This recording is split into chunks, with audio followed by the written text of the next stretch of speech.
Today we continue our lectures and we'll see on some transformations of the point processes, and we will see some examples how we can apply, for example, Campbell formula and make an equation to find some to solve some problems. Okay, so let's start with some very simple transformation of the Poisson of point processes itself. So first transformation that we can imagine is just to transform like points from one space into another. So assume we have some space initial here, let it be x, and we have here some point process, and we have a transformation t that x from x to some new space y.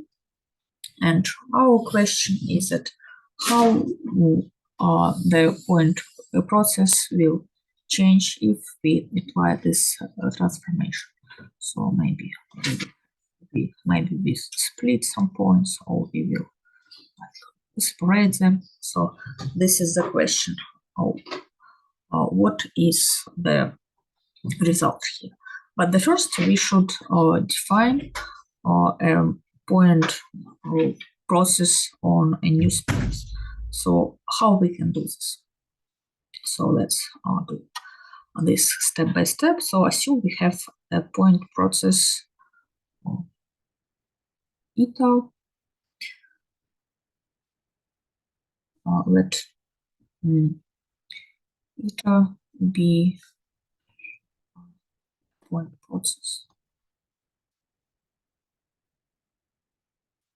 on space X, and we know that we should consider here sigma field on which it defined. So actually the definition that I'm going to give is true for any measure. So it can be measured on this space. And we have the T is measurable mapping from space X to, so that we have space Y with sigma field on here Y. So it is important that we say that our transformation of mapping is immeasurable. What does it mean? This means I will write in brackets T measurable is measurable. I just want to record it. This means that if we take pre-image for any set of C from Y, let's say this, we have that pre-image of this set belongs to sigma field of space X. So this is important. So let's see on the picture.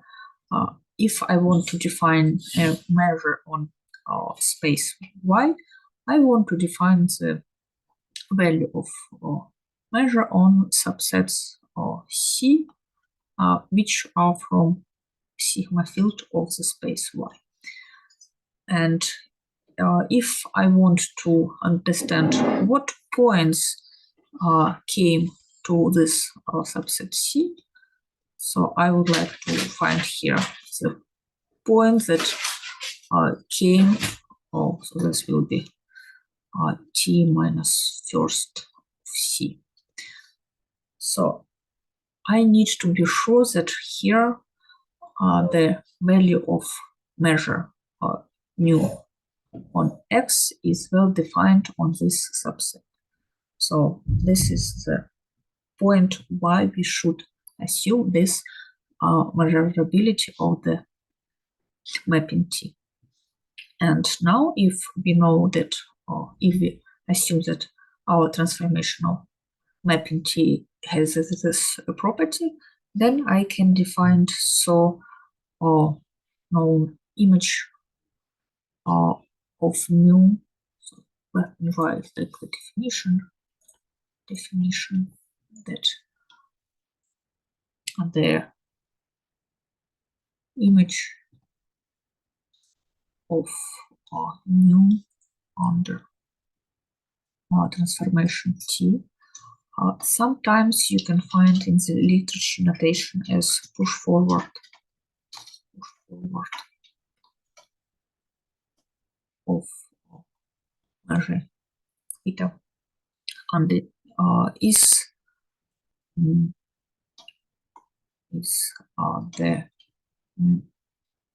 measure we will denote it like T of mu. That defined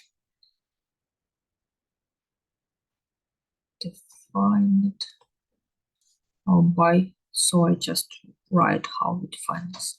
Like we define this, the value of this new measure on subset, measure, I'm sorry, here, eta. I just wanted to eta. This will be eta T minus 1. So this is just the combination of the transformation T to minus first. So this is, we take premise and then calculate measuring. So how it will be defined on subset C. This means that for any subset C in Y, in the sigma field Y, we have that the value of subset C. So what is this? We just take first preimage of subset C and then calculate the measure of value of the measure. So this is notation that we will use, and this is how you can understand this. So once more, on the picture, if I have subsets here C on space Y, I just find the preimage of subset C in space X, and then I just take the measure of this preimage. So this is the transformation. So actually, this is maybe somewhere. What kind of questions can arise here when we give this definition of the image of point process? So we want to understand what properties it will have and what we can say about its intensity measure or about some other properties. So let's consider some examples first.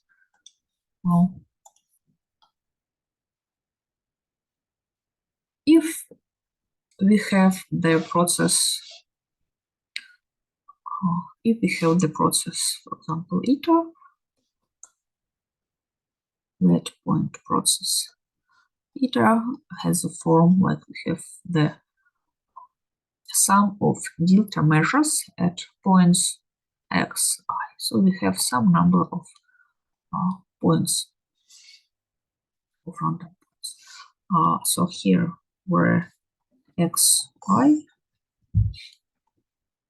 are random values in x. So what then? What form will have the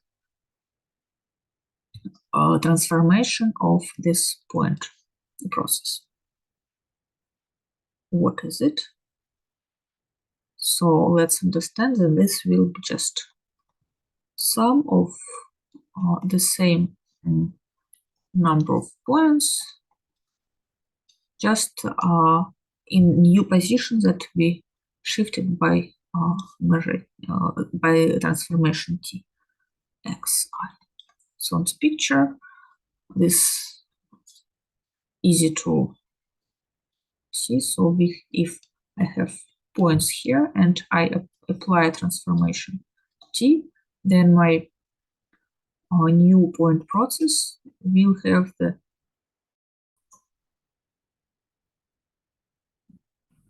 I'm sorry, I have bad connection. Can you hear me? Yes, I can hear you.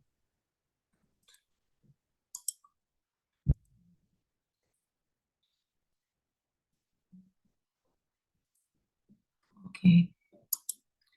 And you can see my screen, right? Yes. Okay. So we just make the transformation of these 3 points to new space, and as we can,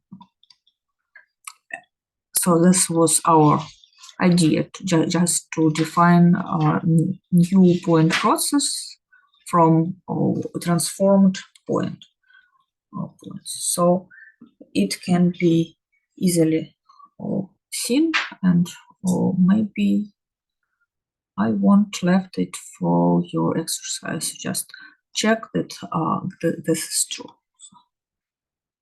Exercise. Check it. This formula, this equality. I think it's not hard.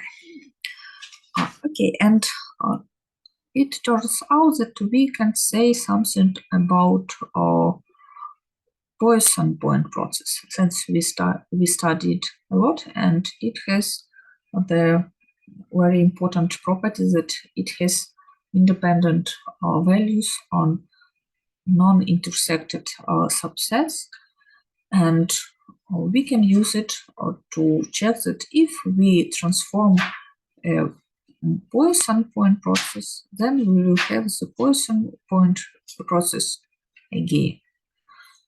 So let us write this like theorem or proposition, theorem or mapping theorem for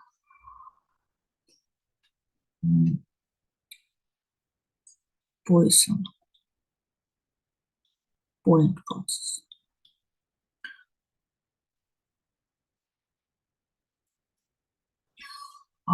So we start, I will put here 2 statements. So the first one, let eta be point process, which is not for Poisson process, but for any. Let me write here any point process on X on space X. With intensity measure lambda. We will see how the intensity measure will change on the transformation t. With intensity measure lambda. And we know that mapping t, and let t acts from space X to Y, right, be measurable mapping.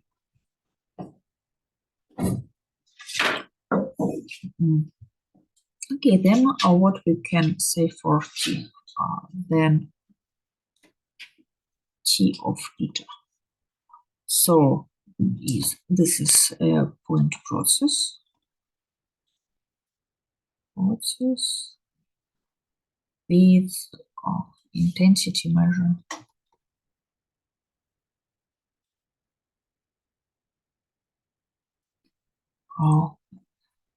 T of lambda. So this is the same notation. I just reported I take with in the definition. Yes, I say that this is the definition can be given for any measure. So we have this. This is the image of intensity measure. So this is the image of intensity measure. And the second statement here will be about a Poisson process. So if eta is a Poisson process, point process, then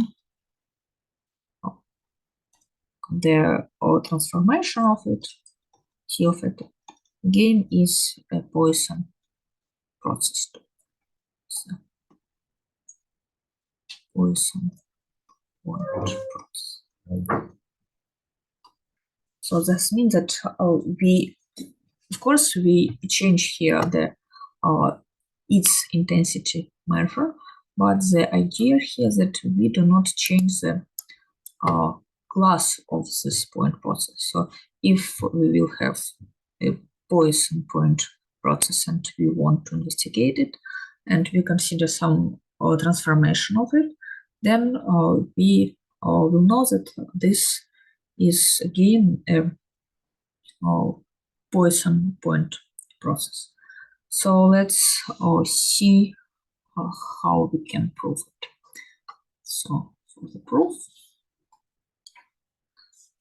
so first,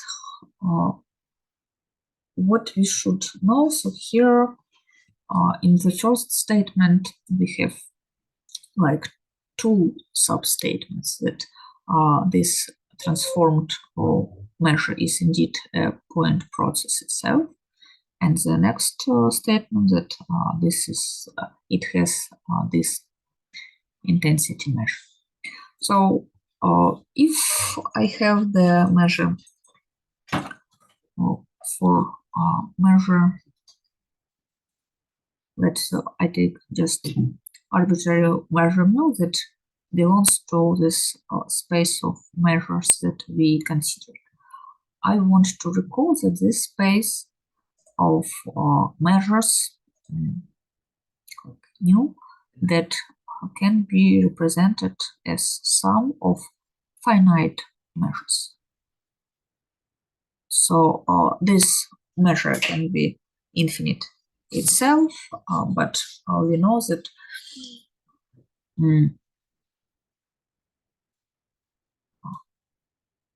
nu I is a finite measure. This means that its values of some set belongs to natural numbers, integers or zero. Okay, so and it's easy to see that then our transformed measure mu or image of the measure mu is stay in this space. So indeed,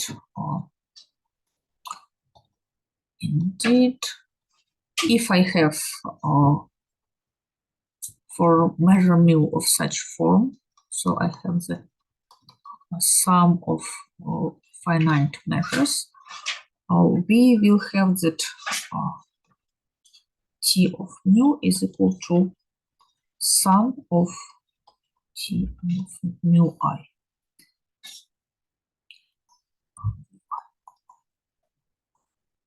One to infinity. So it's easy to see. It's just using the properties of pre-image.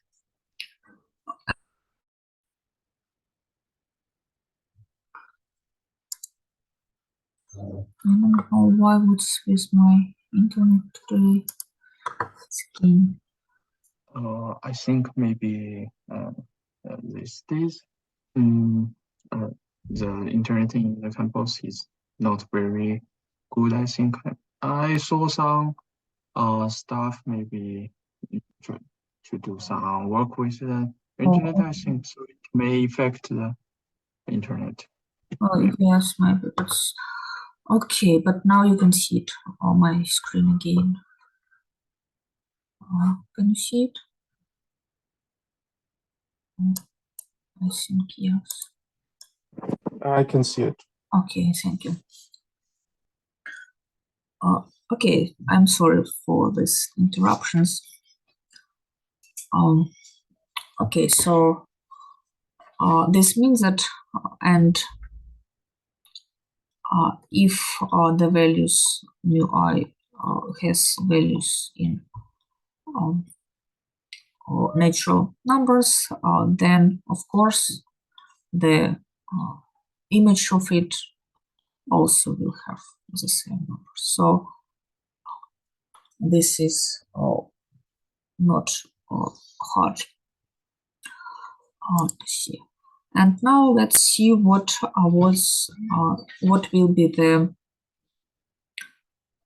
intensity measure for new measure T. So let's take to find intensity measure.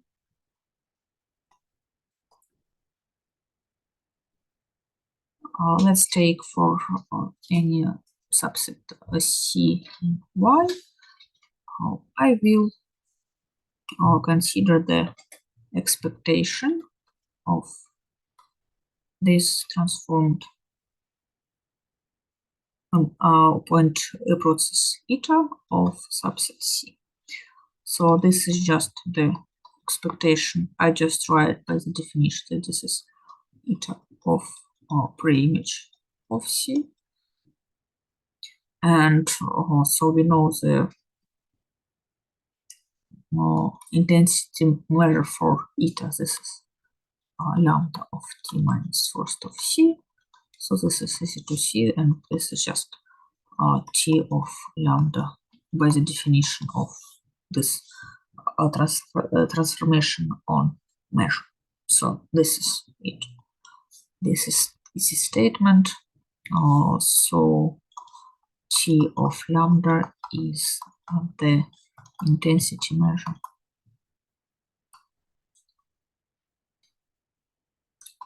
of T of O. So this is reasonable to expect this property. And now next statement is about if we have the Poisson process. So if eta is a Poisson process, so we should check by the definition that T of eta is a Poisson point process, and for this we should check at first that T of eta has independent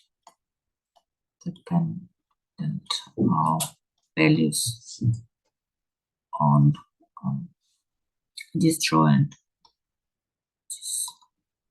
subsets. So indeed it's easy to see. Indeed, if I have all subsets Ci from 1 to n that are disjoint subsets of Y, then their pre-images again will be disjoint or disjoint. Yes, it's easy to see, like for if I have in subset X here and in subset Y, here two disjoint subsets, it cannot have, and I consider their pre-images.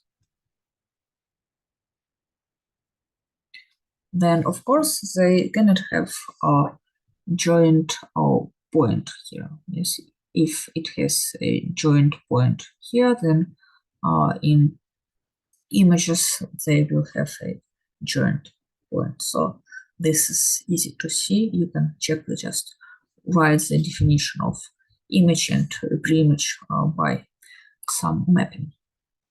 So from this follows that if I take the values of Poisson point process of disjoint subsets, then I will have independent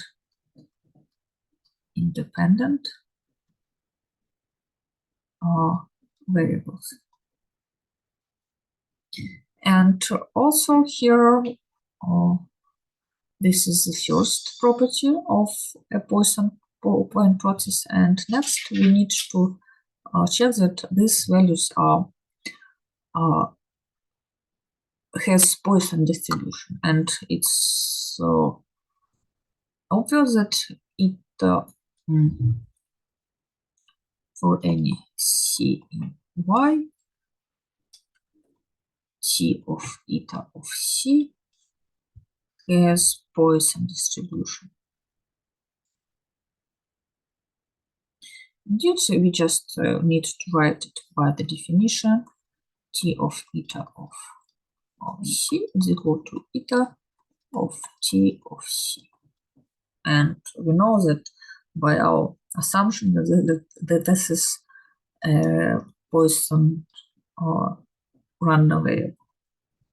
Poisson random variable, and we know its distribution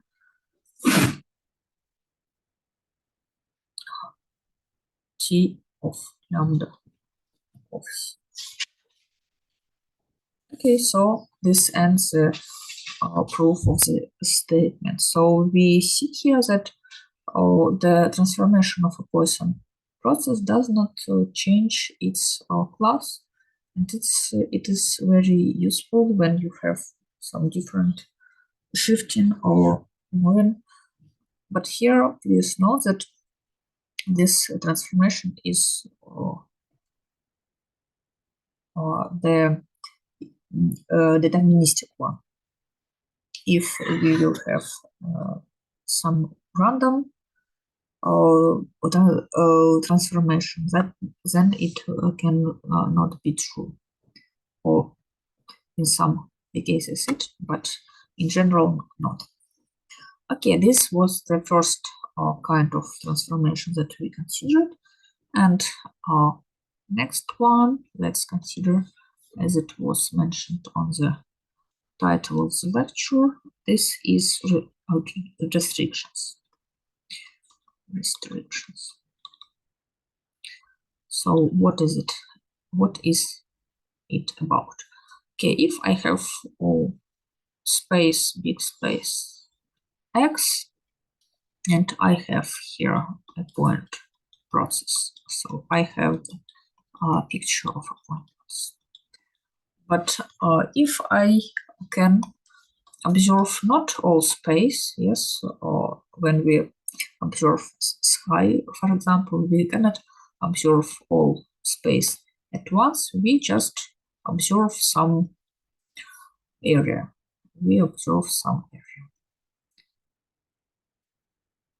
So we can observe some areas, and we can consider a point process that is only on this subset. So this is so-called the restriction of the measure. So let's define the restriction of the measure for arbitrary. Restriction of a measure on subset C from So this subset should be measurable. So of measure, let me write here mu. We will denote it like mu with index C. So it's easy.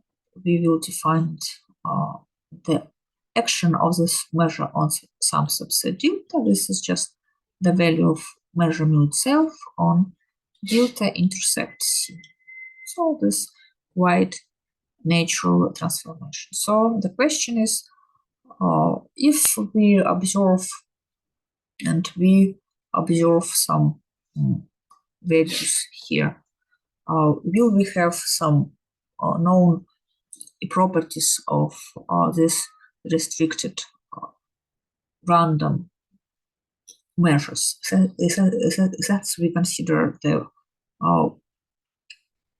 point processes which are random measures of such kind. So, and actually,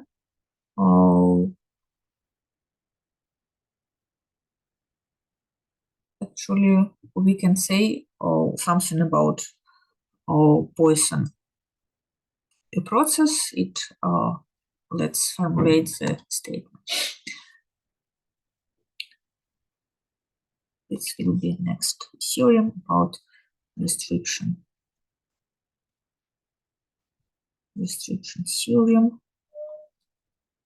theorem of point process. Poisson point process. So let's take eta be a Poisson point process. This is on X with intensity measure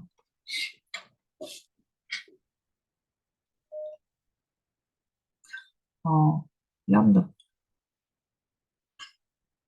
And let's take let's take disjoint subsets Ci. We can have infinitely many of them. Be disjoint subsets, and from sigma field X.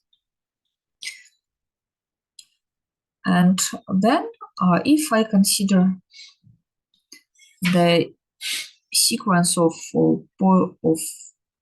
point processes, so I consider the restriction of Poisson process C on subset C1, on subset 2, and so on, then there will be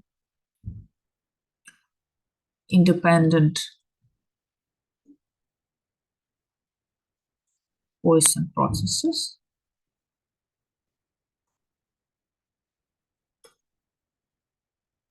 Process. These we can specify their intensity measure.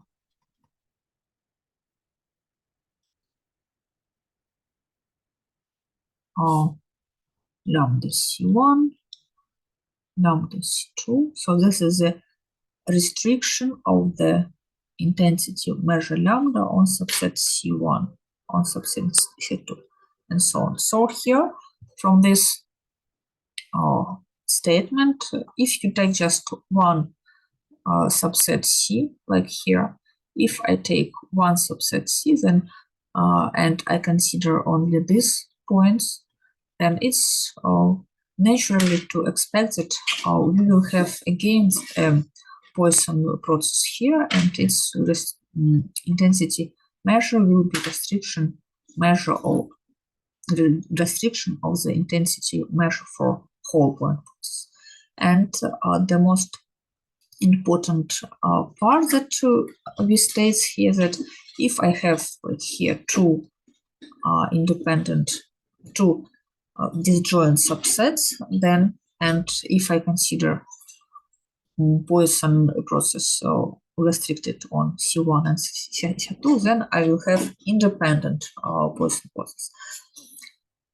Actually, this property you can just expect because we have independent values of a Poisson process on the disjoint subset. So this is not surprising to get this result. But in order to prove it, let's just formally say that for one subset C, that we will have that then for one subset C, let us see that eta C is a Poisson point process.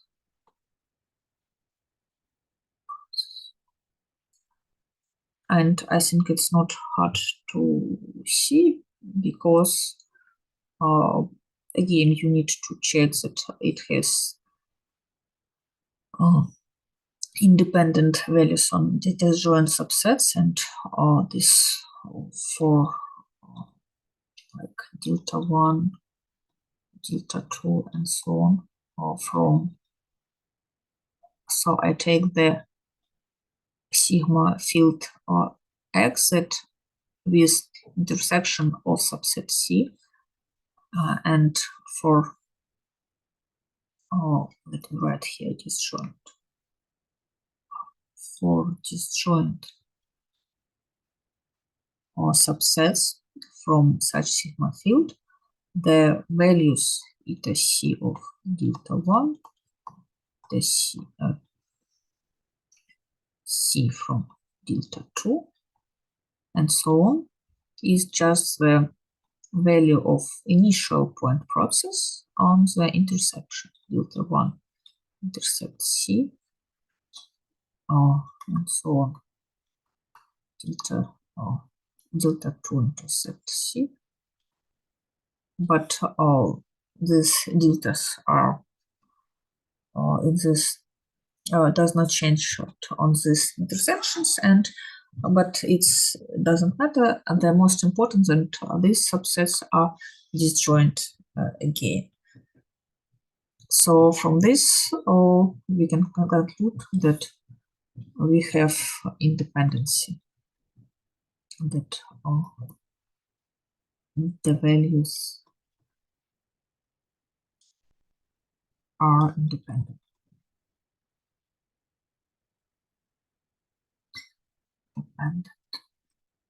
And the same, we can see that this for one subset eta C of delta 1. This is just eta of delta 1 intersect C. So this is a Poisson random variable with intensity lambda of delta 1 intersect C. So this is just lambda C from delta 1 by the definition of restriction of the measure. So it's not hard to see. And then when we, the next part is about how to see that they are independent. So it's easy to see that, the next part, we can construct the Poisson point process using independent values. So let us construct eta I as sum of delta mu measure set points and from 1 to kappa I. I will write here n I or 2 indices, and I take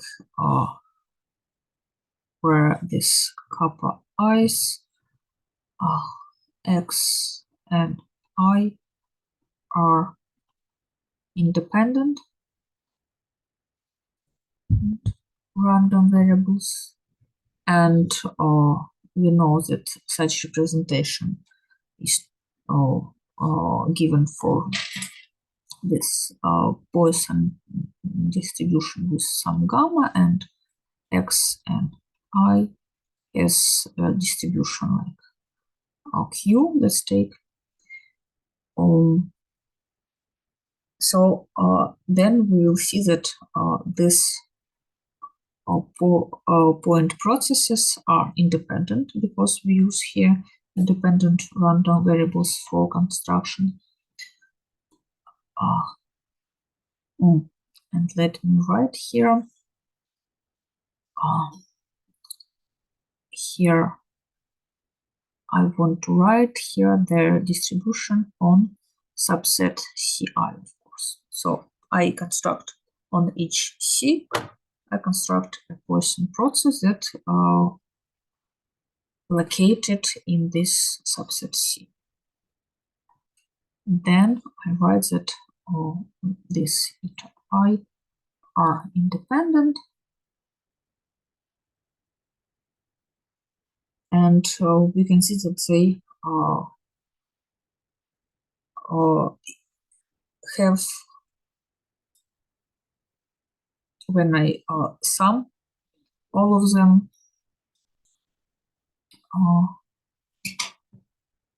eta, which is equal to sum eta I, is a Poisson process. So we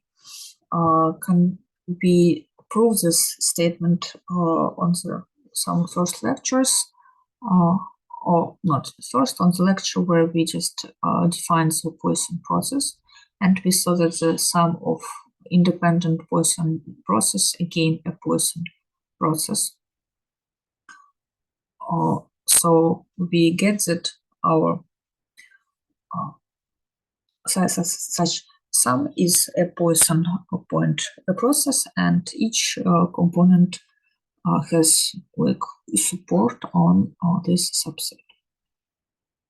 So this proves the statement, because we just split our Poisson process. We can write here by the distribution. It will be better. So this is our statement that we get. So for Poisson processes, like a very nice class of point processes that do not change its family when you apply for them. So we know when we apply for them a transformation and restrictions. And now I want to give some, we have 15 minutes. I want to give another example of construction point process of another. And we will see here how we can apply Mach equation to find its intensity measure. So it will be maybe example. So let's take x, let x be, so eta be a Poisson point process.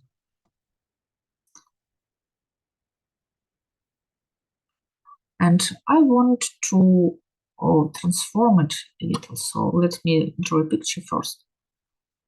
So assume I have a Poisson point process. Okay, and I want to somehow to, so let us assume that we have such a space where if we have two points that are close enough to one another, so let's take it some distance R. So if they are close on the distance less than R, then they destroy itself. So they kill one another. So, and so in this case, if the distance is less than R, then they destroy itself. So we will do it for each points. If I have another here, let us draw such a picture where distance here is less than R, then they destroy itself. So I want to understand what will I have at the end of such destroying, of such killing. So let us define a new process. So this will be process let new be a point process. So maybe let me consider some simple case. Oh, I was okay. So new. I will write by what is the process obtained by deleting any point or like x in eta such that so I write the distance for this point x, and here I write the points eta without this point. Let me write like here minus delta at this point.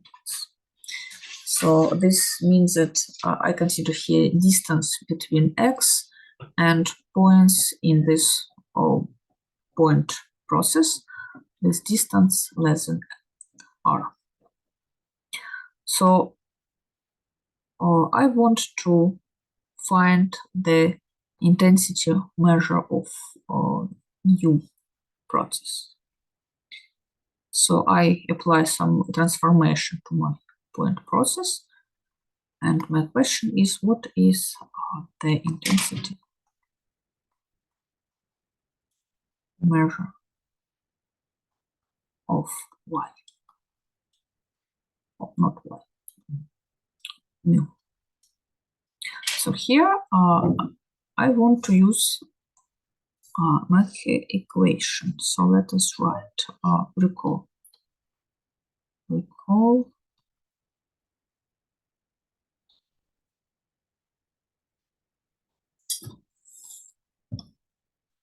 So what can we calculate? So if I have, let me recall that in this equation we calculated the integral of a function f that depends on x and point process with respect to the integral with respect to this measure, and we state that this is equal to integral. Here I write expectation of the same function, but I add here delta measures at this point, and here I write for Poisson process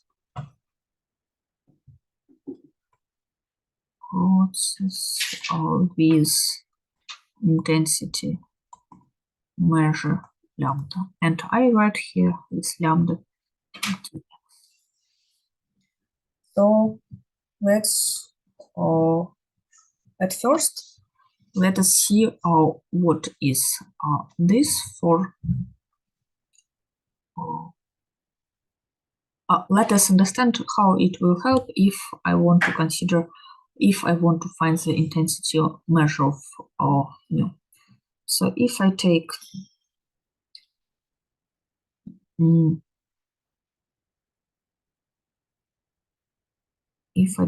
the function that is defined as indicator of that x belongs to some set B, and indicator that distance between x and eta minus delta x less than r.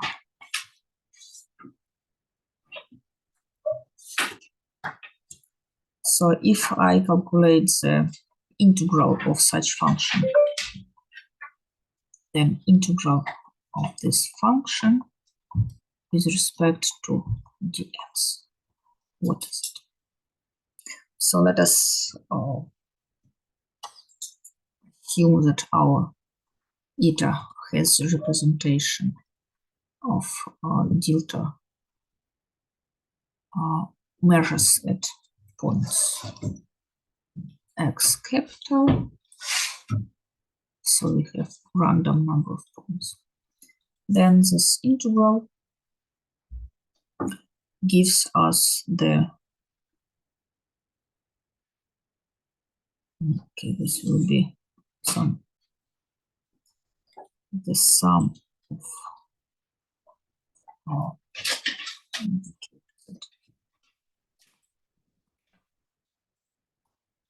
xi belongs to B, and distance of x I eta minus delta x I less than r.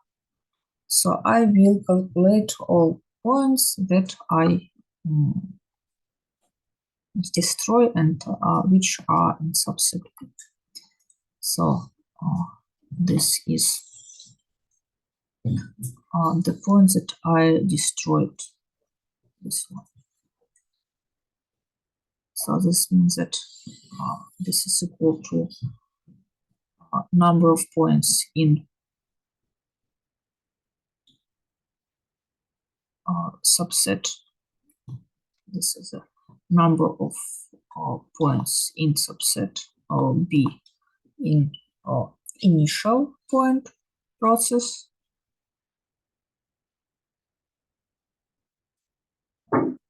So if this is, let me think, if this is subset B, I calculated all destroyed. So I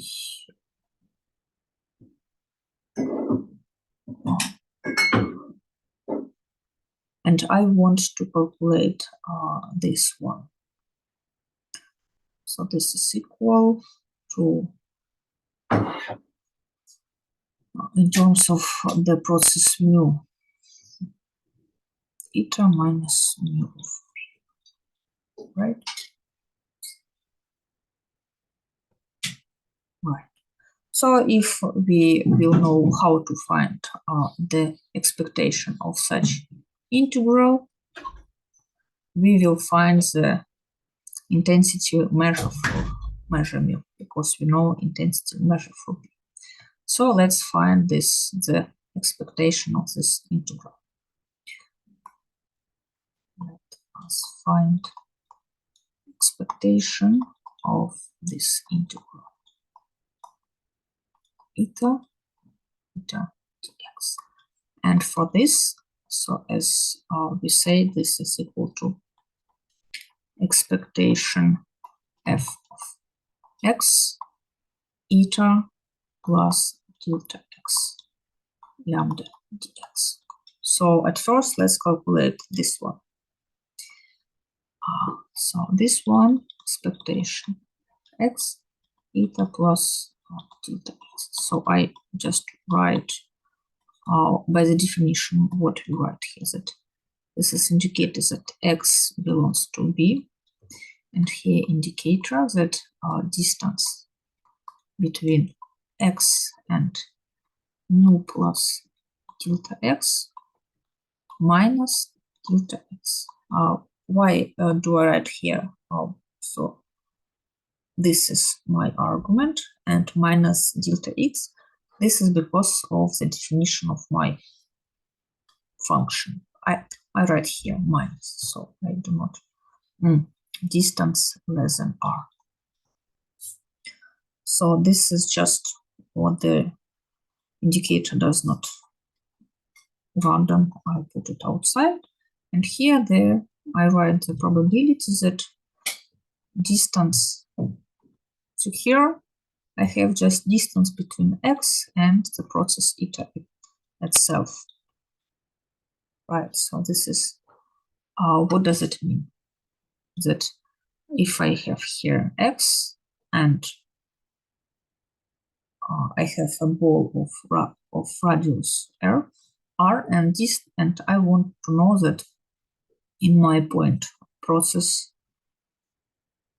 I have at least one point in this ball. But let us write inverse 1 minus probability that distance x and eta less than r.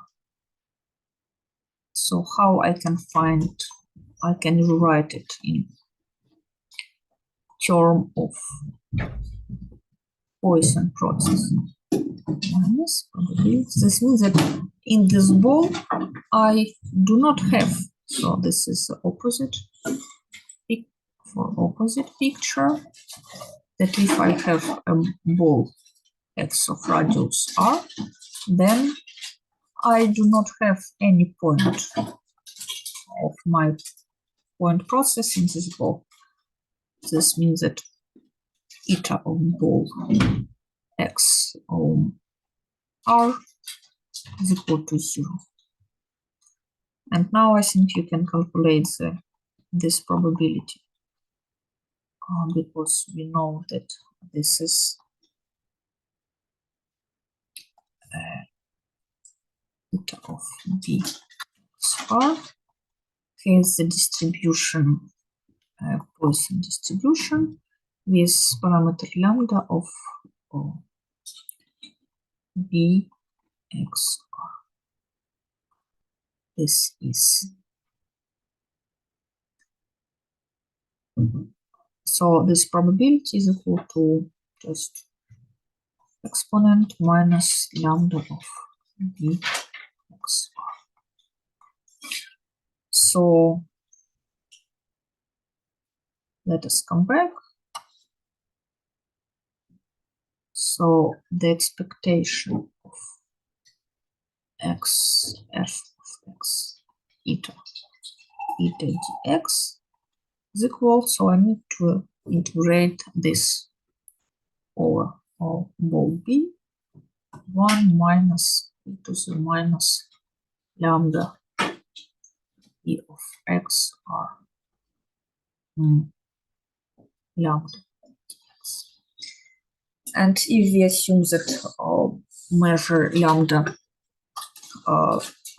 shift invariant, if you assume that the measure of ball does not change with the shift, you can just get a precise answer. But this is the way how we can use the Mecke equation to find the intensity measure for such transformation. So please, this will be for homework. Size finish calculation for, okay, let's take space x will be just r 2 and lambda is Lebesgue.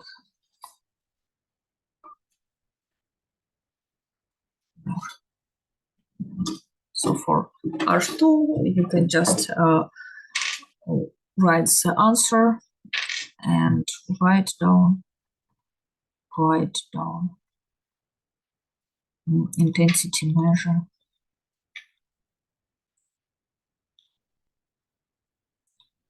for process on this that we denoted mu here. So we did all steps here, just here how you can find the, just write here expectation,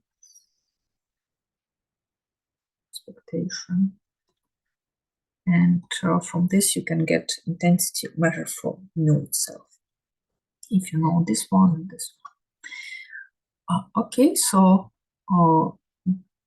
here today we saw some transformations of point processes, especially for Poisson point processes, and we saw some application how we can use Merkley equation to find some properties of such interesting transformation of a Poisson point process when we kill close neighbors. So it's such a nice process. Okay, so if you have some questions, you can ask. I think no. Okay, then thank you for your attention and see you next week. Yeah, see you.